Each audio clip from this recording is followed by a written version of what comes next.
The story from when I was a little child is just I wanted to be able to change the world, and that's the one consistent thing that has remained the same. It's just of how I was going to do it. As a little girl, I thought I was going to be this dashing doctor or this wonderful lawyer that was going to just change everything. And then as I became older and I realized in society that it's helping the people that are directly around you that actually cast that pebble into the lake that causes the ripples that changes the actual world around you. The path Nina Taylor took wasn't what 10-year-old Nina ever saw coming.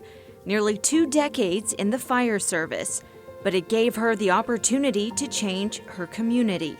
I didn't know at 10 that I would be surrounded by a bunch of men doing a job that most people would say is not for women. But it has given me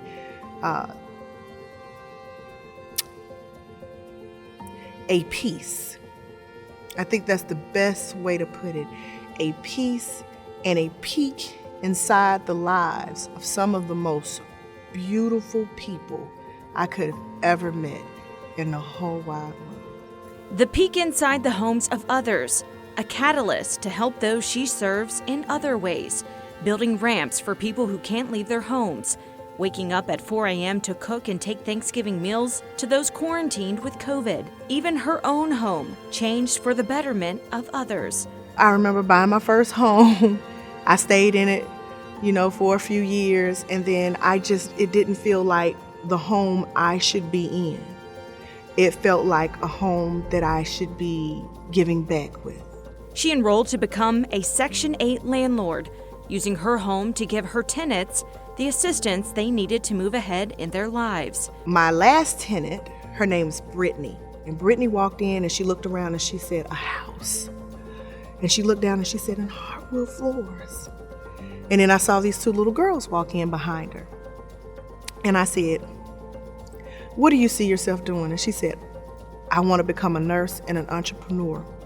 I want to own my own business." I said, "Have a seat." She filled out the application and I asked her, I said, "Do you trust me?"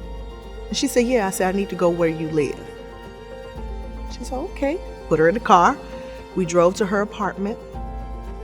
It was seedy. Wasn't great at all.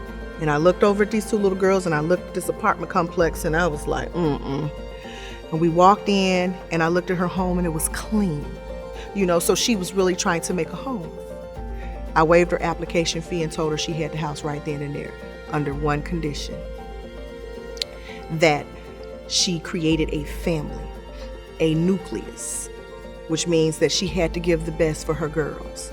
After 3 years, Brittany married, bought a house of her own, has a business, and has made a home for her girls. After nearly 2 decades serving others through fire and EMS, and teaching the next generation about the fire service at Midfield High School, Taylor hopes to help a larger community by running for state office, but her attention remains focused on others. If you have a light or you have a candle and someone else has a candle, it doesn't hurt to take your candle and light the other candle.